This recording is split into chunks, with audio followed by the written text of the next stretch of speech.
یا گلاب کے پھول سے تشبیہ دینا یا نبی کے چہرے کو اور کسی اس طرح کی چہرے سے سورج اور چاند سے تشبیہ دینا یہ بھی کفر ہوگا، اس لیے کہ نبی کے برابر تو کوئی چیز ہے ہی نہیں، ہر چیز کا درجہ نبی سے کم ہے، نبی کے درجے سے ساری چیزیں کم درجے کی ہیں، تو پھر کوئی ایسی چیز سے تشبیہ دی جائے کہ تو وہاں پر کفر ہو جائے گا، تو جیسے اگر یہاں پر کفر ہے تو وہاں پر بھی کفر ہوگا۔ جب یہ بات تھی علماء پریشان تھے، جو حکیم صاحب تھے انہوں نے کہا جلدی سے جائیے سرکار مظہر اعلیٰ شیخ رسول کو بلا لیجیے۔ سرکار مظہر اعلیٰ آئے اور فرمایا کہ مولوی صاحب تمہیں اتنا بھی نہیں معلوم کہ تعظیم اور توہین کا دار و مدار عرف پر ہوتا ہے، عرف عام میں جسے تعظیم کے لیے بولا جائے اسے تعظیم مانا جاتا ہے، اور جسے توہین کے لیے بولا جائے اسے توہین قرار دیا جاتا ہے، تو پھول اور پتی سے تشبیہ دینا ہونٹوں کو یہ توہین کے طور پر نہیں ہے، عرف میں اسے تعظیم کے طور پر پیش کیا جاتا ہے، اور کسی رذیل چیز کے علم سے، جانوروں کے علم سے کسی کے علم کو تشبیہ دینا یہ عرف عام میں توہین ہے۔ اگر میں کہہ دوں تمہارے علم کی کیا بساط ہے، جیسا تمہارا علم ویسا علم جانور کا ہے، تم آپے سے باہر آ جاؤ گے، تو عرف عام میں اس کا دار و مدار یہ ہے کہ عرف عام میں اسے توہین سمجھا جاتا ہے، اس لیے یہ توہین ہے، اور جسے عرف میں تعظیم سمجھیں گے وہ اس کو تعظیم قرار دیں گے، تو عرف پر دار و مدار ہے، عرف میں یہ توہین ہے اس لیے یہ توہین ہے۔ اتنا جب سنا تو خاموش ہو گیا۔ اسی طرح سے ایک سوال آیا تھا مناظرے میں، صورت میں مناظرہ ہو رہا تھا، سرکار مظہر اعلیٰ حضرت شیخ سنت رضی اللہ تعالیٰ عنہ تھے، سامنے جو ہے وہیں کا ایک مولوی تھا، گل محمد غالباً نام تھا، راندیر کا، اس مناظرہ ہو رہا تھا، تو اسی میں اس نے یہ کہا کہ اس جگہ پر تھانوی کی جو عبارت ہے تو اس میں تشبیہ دی گئی ہے، مگر تشبیہ من کل الوجوہ نہیں، تشبیہ من بعض الوجوہ۔ مطلب کیا ہوا؟ تشبیہ کا معنی ایک چیز کو دوسری چیز کی مشابہ دوسری چیز کی طرح کرا دینا۔ مثلا ہم یہ کہیں یہ پردہ اس پردے کی طرح ہے، یہ پنکھا اس پنکھے کی طرح، تشبیہ ہے۔ اور من کل الوجوہ کا مطلب کیا ہوا کہ ہر ایک اعتبار سے یہ پنکھا اس پنکھے کی طرح ہے، جس چیز کا یہ پنکھا اسی چیز کا وہ پنکھا، جو میٹیریل اس میں وہی میٹیریل اس میں، جتنی مقدار میں اس میں لگا اتنی مقدار میں اس میں، جو سائز اس کا وہی سائز اس کا، ساری چیزوں میں یہ پنکھا اس پنکھے کی طرح ہے، تو اس کو کہیں گے تشبیہ من کل الوجوہ۔ اور اگر تشبیہ من بعض الوجوہ ہے، یعنی بعض ہم نے کہا یہ پنکھا اس پنکھے کی طرح ہے، مگر دیکھ یہ رہا ہے کہ یہ پنکھا بڑا وہ پنکھا چھوٹا، اور باقی ساری چیزیں ایک طرح سے ہیں، بناوٹ ایک طرح سے ہے، اور اس میں ڈیزائن ایک طرح سے ہے، ساری چیزیں ایک طرح سے، بس سائز کا فرق ہے۔ تو ہم نے جب کہا کہ یہ پنکھا اس پنکھے کی طرح ہے، اس کا مطلب کیا ہوا کہ تشبیہ من کل الوجوہ نہیں ہے، تشبیہ من بعض الوجوہ ہے، بعض وجہوں سے، بناوٹ کے اعتبار سے، رنگ کے اعتبار سے اور اس کے ڈیزائن کے اعتبار سے اسی طرح ہے، مگر سائز میں اس سے کم ہے، تو اس کو کہتے ہیں تشبیہ من بعض الوجوہ۔ تو اس نے یہ کہا، مولوی گل محمد راندیری نے کہا تھانوی کی عبارت تشبیہ تو ہے، مگر تشبیہ من کل الوجوہ نہیں ہے، تشبیہ من بعض الوجوہ ہے، کہ نبی بھی اللہ کی مخلوق، یہ جانور بھی اللہ کی مخلوق، نبی کو بھی اللہ نے پیدا فرمایا اور ان سب چیزوں کو بھی اللہ نے پیدا فرمایا ہے، تو اس لیے یہاں تشبیہ من کل الوجوہ نہیں ہے، بعض الوجوہ ہے، تو اس بنیاد پر توہین نہیں ہوتی ہے، تشبیہ من کل الوجوہ ہوتی تو توہین ہوتی۔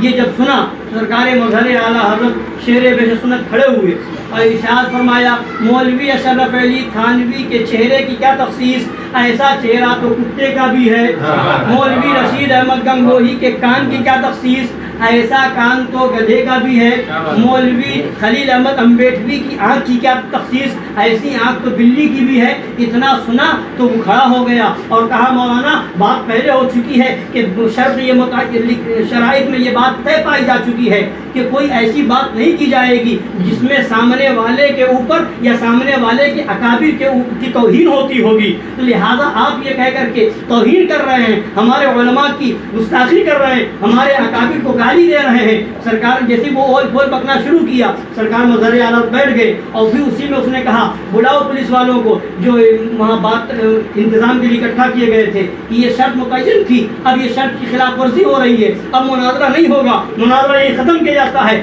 اب جب وہ لوگ آئے پولیس والے، بات رکھی گئی، سرکار مظہر اعلیٰ نے فرمایا بس 2 منٹ کا وقت دیجیے اور میں اپنی بات مکمل کروں۔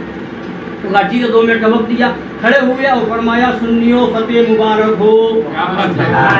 اب یہ جب کہا تو جیسے اس کے آگ لگ گئی اور کہا کیا مولانا گالی بک کے فتح کریں گے؟ کیا کسی کو برا کہہ کر کے آپ فتح حاصل کریں گے؟ جب یہ سنا پھر وہ فل بگا پر مزارات بیٹھ گئے، پھر کھڑے ہوئے اور پولیس والے سے فرمایا کہ سنیے، انہوں نے یہ کہا تھا کہ تشبیہ من بعض الوجوہ ہوگی تو توہین نہیں ہوگی، تشبیہ من کل الوجوہ ہوگی تو توہین ہوگی۔ میں نے ان کے مولویوں کے چہرے کو کتے کی طرح کہا ہے، میں نے ان کے مولویوں کی آنکھ کو بلی کی طرح کہا ہے، میں نے ان کے مولویوں کے کان کو گدھے کے کان کی طرح کہا ہے، تشبیہ دی ہے، مگر تشبیہ من بعض الوجوہ ہے کہ وہ بھی اللہ کی مخلوق، وہ بھی اللہ کی مخلوق، اس کا بھی چہرہ، کان، آنکھ، ناک وغیرہ گوشت پوست کے بنے ہوئے ہیں، اس کے بھی آنکھ، ناک، کان گوشت پوست کے ہیں، تو میں نے تشبیہ تو دی مگر تشبیہ من بعض الوجوہ ہے، تشبیہ من کل الوجوہ نہیں ہے۔ تو یہاں توہین نہیں ہونا چاہیے ان کے قانون کے اعتبار سے، مگر ان کا شور مچانا، ان کا واویلا مچانا، ان کا شور و غوغا کرنا بتا رہا ہے کہ یہ بھی جان رہے ہیں کہ یہاں توہین ہے۔ تو جس عبارت میں ان کے مولویوں کی توہین ہو سکتی ہے کیا وہاں میرے نبی کی توہین نہ ہوگی؟ انہیں ان کے مولویوں کی عزت مبارک ہو، ہمیں اپنے نبی کی عزت مبارک ہو۔ یہ اپنے مولوی کی توہین برداشت نہیں کر سکتے، ہم اپنے نبی کی توہین برداشت نہیں کر سکتے۔ جو جان مانگو تو جان دیں گے، جو مال مانگو تو مال دیں گے، مگر یہ ہم سے کبھی نہ ہوگا کہ نبی کا جا ہو جان دیں گے۔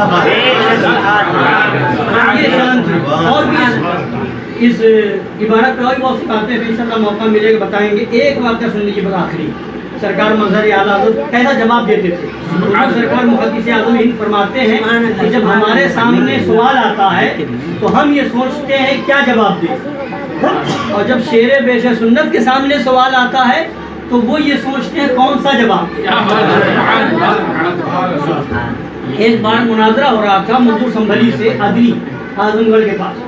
مناظرے میں مولوی منظور سنبھلی نے کہا کہ مولانا خیال کیجئے، دیکھیے سامنے کون ہے، مجھ سے مناظرہ کرنا آسان نہیں ہے، منظور میرا نام ہے، منظور میں بھی 5 حرف ہیں اور مناظر میں بھی 5 حرف ہیں، مناظر میں بھی 5 حرف، منظور میں بھی 5 حرف، میم نون الف زو رے، مناظر منظور میم نون زو واو رے 5 حرف، اس میں بھی 5 حرف، اس میں بھی 5 حرف، لہذا مجھ سے مناظرہ کرنا آسان نہیں ہے، آپ آئے ہیں ذرا سوچ سمجھ کر کے بولیے گا۔ اس طرح سے اس نے ڈینگے مت تو بول کر کے بیٹھ گیا۔